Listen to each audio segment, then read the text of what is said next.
Hello students, good morning. Today we will start the fourth part of your chapter Physical Features of India, that is the Peninsular Plateau. This is the third physiographic division of your chapter, that is the basic physiographic division. उसका ये तीसरा part है the peninsular plateau. आप लोग video नहीं देख रहे हैं और उसके साथ साथ आपका कमेंट्स कुछ भी नहीं आ रहा है कि आपको वीडियो कैसी लगी. आपसे रिक्वेस्ट है कि आप इसको कमेंट जरूर करिए आपको वीडियो कैसी लगी.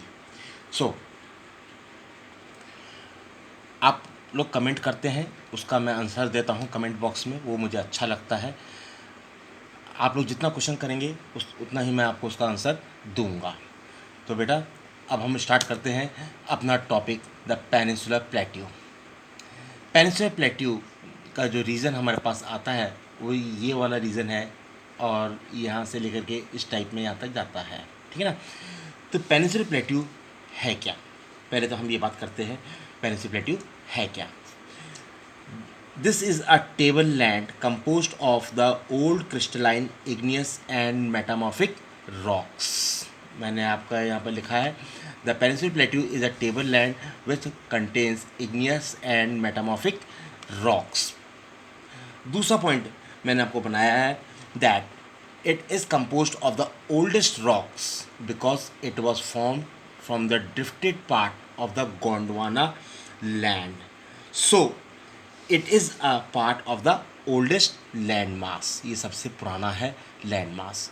आपको याद होगा मैंने शुरू में आपको एक छोटी सी स्टोरी बताई थी कि कैसे हमारा ये हुआ, अर्थ कैसे बनी थी, जिसमें मैंने आपको बताया था अंगारा लैंड और गोंडवाना लैंड कैसे विस्फोट हुआ, कैसे थीसिस सी में उसका सारा जो मलबा था वो नीचे को बैठा और जहाँ तक वो गया वहाँ तक तो जम गया, उसके ऊपर फिर लैंड बननी शुरू हो गई. पैंजियास का भी मैंने आपको इसमें बताया था. तीसरा पॉइंट जो मैंने आपको लिखा है इसमें that broad and shallow valleys and rounded hills are the characteristic features of this plateaus. ठीक है ना. ये बेटा यहाँ पर इसमें जो मैंने बताया आपको कि इसमें ब्रॉड एंड शैलो वैलीज हैं एंड राउंडेड हिल्स हैं. ये इसकी सबसे इम्पोर्टेंट कैरेक्टरिस्टिक्स हैं प्लेट्यूज की. ठीक है ना. नेक्स्ट पॉइंट जो मैंने बनाया बेटा वो है the plateau can be broadly divided into two reasons. इसको दो पार्ट में बांटा है, central highland and the Deccan plateau. इसको हमने कितने पार्ट में बांटा बेटा? दो पार्ट में. एक तो ये सेंट्रल हाईलैंड है और दूसरा है डेक्कन प्लेट्यू. नेक्स्ट पॉइंट बेटा that one of the most important features of the peninsular plateau is the black soil. सबसे इंपॉर्टेंट फीचर इसका क्या है? ब्लैक सॉयल का, which is known as the Deccan trap. इसी को हम डेक्कन ट्रैप के नाम से भी जानते हैं. अगला पॉइंट मैंने बनाया है that this black soil originated from the volcanic eruption, thus it has igneous rocks. आपको मैंने बताया हमारे भारत में इस वक्त डोरमेंट वॉल्केनोज हैं, एक्टिव वॉल्केनोज नहीं हैं, डोरमेंट वॉल्केनोज हैं. बहुत पहले कभी एक्टिव थे जिसका लावा जहाँ जहाँ तक फैला वहाँ पर हमारा ब्लैक सॉयल ओरिजिनेट हुआ. तो इससे एक चीज़ पता चला that it has a igneous rocks. अब अगला बेटा जो हम लोग इसका टू डिविजन्स देखते हैं, सेंट्रल हाईलैंड्स. सेंट्रल हाईलैंड्स तो बेटा हमारे पास नेक्स्ट आया सेंट्रल हाईलैंड, जिसको हम बीच का पार्ट बोलते हैं. इसमें पहला पॉइंट मैंने आपको बनाया that central highland lies to the north of the Narmada river and covers most of the Malwa plateau. Malwa plateau का काफ़ी पोर्शन इसको मालवा प्लेट्यू के पोर्शन को ये कवर करता है. मैंने दूसरा पॉइंट आपका लिखा है it covers the major portion of the Malwa plateau. तीसरा पॉइंट है लोकेशन. ये सबसे इंपॉर्टेंट पार्ट है बेटा, लोकेशन. ठीक है ना. अब लोकेशन की जब हम बात करते हैं तो इसमें सबसे पहला पार्ट लेता हूँ north of the Narmada river, जो कि यहाँ पर मैंने लिखी दिया है north of the Narmada river. दूसरा पॉइंट है बेटा Vindhya range in the south. नीचे की तरफ विंध्यास रेंज है साउथ में. सेंट्रल हाईलैंड का जो नीचे का जो पार्ट है इसका वो विंध्यास रेंज है. तीसरा जो मैंने बनाया है Aravali in the north west. ये जो पार्ट आता है आपका इधर मैप में, अगर आप मैप देखें तो इधर का जो पार्ट आता है अरावली वाला पार्ट, ये नॉर्थ वेस्ट पार्ट है इसका, और covers Malwa plateau, Bundelkhand, Baghelkhand and Chota Nagpur plateau, in area को ये कवर करता है। नेक्स्ट पॉइंट मैंने बनाया है, रिवर्स जो है बेटा, जो इसमें फ्लो करती हैं from southward to north east, south west to north east, उसमें आता है Chambal, Sindh, Betwa, Ken, Son, which indicate the slope of this region. इस एरिया में ये फेमस रिवर्स हैं जो यहाँ पर बहती हैं। अगला जो पॉइंट मैंने बनाया बेटा, it is wider in the west, चौड़ा है ये पार्ट का, क्या है वेस्ट में चौड़ा है, वेस्ट वाला ये वाला हिस्सा आपका लेफ्ट हैंड साइड वाला हिस्सा वेस्ट कहलाता है, and narrower in the east, आपका राइट साइड वाला पार्ट जो है वो ईस्ट कहलाता है, वहाँ पर सकरा है, छोटा है, कम चौड़ा है। नेक्स्ट पॉइंट मैंने आपका बनाया बेटा, that Bundelkhand Baghelkhand mark the eastward extension of this plateau. तो ये ईस्टवर्ड जो एक्सटेंशन है बेटा बुंदेलखंड का और भागेलखंड का, ये ईस्टवर्ड एक्सटेंशन है इस प्लेट्यू का। इसके बाद बेटा जो मैंने पॉइंट बनाया है, that plateau further extended eastward from छोटा नागपुर प्लेट्यू। तो लास्ट पॉइंट मैंने क्या बताया बेटा आपको, the plateau further extended eastward, eastward का मतलब इस साइड वाला, राइट साइड वाला, ईस्टवर्ड इनटू छोटा नागपुर प्लेट्यू। बेटा वीडियो के साथ साथ आप नोटबुक और पेन भी लेकर बैठें, जिससे कि आपको ये चीज़ें समझ में आए, ठीक है ना। अब हम अगला चलते हैं और अगली बात करते हैं डेक्कन प्लेट्यू की। किसकी बात करते हैं हम, डेक्कन प्लेट्यू की। तो अब हम डेक्कन प्लेट्यू को देखते हैं बेटा। डेक्कन प्लेट्यू में मैंने आपका पहला पॉइंट बनाया है, that Deccan plateau lies to the south of the Narmada river, यानी कि नर्मदा रिवर तो सेंट्रल हाईलैंड्स की ऊपर का पार्ट था, अब इसके साउथ पार्ट में हमारा डेक्कन प्लेट्यू आता है, ठीक है ना। दूसरा पॉइंट है that it is a triangular in shape, ये कैसा है, ट्रायंगुलर लैंडमास है, ट्रायंगुलर लैंडमास है, ठीक है ना, that lies to the south of the river Narmada. इसके बाद बेटा जो बात मैं आपको यहाँ पर बताने जाऊँगा, the Satpura range flanks its broad base in the north, while the Mahadev, the Kaimur hills and the Maikal range forms in eastern extension. ये मैंने लिखा नहीं है, ये आपको मैंने बता दिया है। The slope of the Deccan plateau is from west to east, यहाँ से लेकर के ऐसे वेस्ट टू ईस्ट।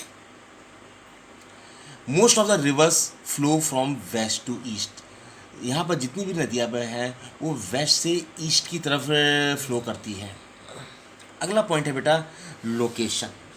यहाँ पर लोकेशन की जब हम बात करते हैं तो लोकेशन हमने सेंट्रल हाईलैंड में भी पढ़ा था, तो लोकेशन की अगर हम बात करें तो इसमें जो मैंने पॉइंट बनाया है, that Satpura range makes the it's northern part. अभी मैंने आपको थोड़ी देर पहले बताया था, जो इसका ऊपर का जो पार्ट है वो सतपुरा रेंज है नॉर्दर्न पार्ट का, डेक्कन प्लेट्यू का नॉर्दर्न पार्ट। मैं किसकी बात कर रहा हूँ, डेक्कन प्लेट्यू का नॉर्दर्न पार्ट, वो सतपुरा रेंज है, ठीक है ना। दूसरा मैंने बनाया है the Mahadev, the Kaimur and the Maikal range makes it eastern part. ये जो तीन हिल्स के जो मैंने नाम लिखे हैं, महादेव, कैमूर हिल्स एंड मैकाल, ये ईस्टर्न पार्ट में, इधर इस साइड में ईस्टर्न पार्ट में है। अगला पॉइंट मैंने बनाया है, it extend into north east which encompasses north east. North east का मतलब क्या है, ये नॉर्थ है ये ईस्ट है, तो ऐसे करके नॉर्थ ईस्ट मेघालय है, करबी है, Anglong plateau and north Cachar hills हैं, वहाँ उस एरिया में ये हिल्स पाए जाते हैं। Garo, Khasi and Jaintia hills are the prominent ranges. यहाँ की सबसे प्रोमिनेंट जो हिल्स हैं वो तीन हिल्स हैं, वो है गारो, खासी एंड जैंतिया, ठीक है ना, जो कि वेस्ट से ईस्ट की तरफ होते हैं, शुरू होती है। कहाँ से कहाँ तक की तरफ शुरू होती है, वेस्ट से ईस्ट की तरफ। इसके बाद बेटा हम लोग जो नेक्स्ट पढ़ेंगे वो पढ़ेंगे western Ghats and eastern Ghats. तो बेटा अब वेस्टर्न घाट्स ईस्टर्न घाट्स है। यहाँ पर पहला पॉइंट बनाया है that western Ghat stretch from the Tapi river to Kanyakumari. Western Ghat कहाँ से कहाँ तक है, तापी रिवर से कन्याकुमारी। लेकिन जो ईस्टर्न घाट्स है वो कहाँ से, ईस्टर्न घाट कहाँ से कहाँ तक है बेटा? महानदी से, वैली से नीलगिरी इन द साउथ। दूसरा पॉइंट मैंने बनाया है, वेस्टर्न घाट की जो एवरेज विड्थ है वो 50 to 80 किलोमीटर्स की है इसकी चौड़ाई, और ईस्टर्न घाट्स की जो चौड़ाई है वो 100 से 200 किलोमीटर के बीच की है। तीसरा पॉइंट मैंने बनाया है, western Ghat is a source of many large river. Western Ghat जो है ये काफ़ी सारी नदियों का सोर्स है, लेकिन जो ईस्टर्न घाट्स है उसमें कोई बड़ी नदी ओरिजिनेट नहीं होती है। वेस्टर्न घाट्स जो है बेटा are continuous and can be cross through passes only, लेकिन eastern Ghats has been divided into several parts by river, कई पार्ट्स में ये डिवाइड है। वेस्टर्न घाट्स का जो एलिवेशन है बेटा 900 to 1600 मीटर्स एलिवेशन, इस टाइप में स्लोप एलिवेशन जो है वो 900 से 1600 मीटर है, लेकिन जो एवरेज एलिवेशन ईस्टर्न घाट्स का है वो 600 मीटर्स अबव सी लेवल का है। हाईएस्ट पीक कौन सी है बेटा वेस्टर्न घाट्स की? अनाईमुदी, जिसकी ऊंचाई है 2695 मीटर, 2695 मीटर्स। और आपका जो ईस्टर्न घाट्स है उसमें सबसे हाईएस्ट पीक है महेंद्रगिरी। कौन सा है? महेंद्रगिरी, जिसकी हाइट है 1501 मीटर, 1501 मीटर। अगला पॉइंट मैंने बनाया बेटा, western Ghat receives orographic type of rainfall, south west monsoon coming from the Arabian sea and causes heavy rainfall. ठीक है ना। Ghats, eastern Ghats is almost parallel to the monsoon. Eastern Ghats क्या है? ऑलमोस्ट पैरेलल है मानसून के, coming from bay of Bengal. Bay of Bengal हमारा इधर है और इधर हमारा अरेबियन सी है, और नीचे क्या होता है? इंडियन ओशियन होता है। तो बे ऑफ बंगाल से आने वाली monsoon and does not cause much rainfall, ज़्यादा रेनफॉल नहीं होती है। तो बेटा अब आपको ये वीडियो कैसी लगी, हम अगला पार्ट अगली वीडियो में करेंगे। आप इसको लाइक करें, शेयर करें, सब्सक्राइब करें, ताकि आने वाले वीडियोज़ का नोटिफिकेशन आपको मिल जाए। Thank you.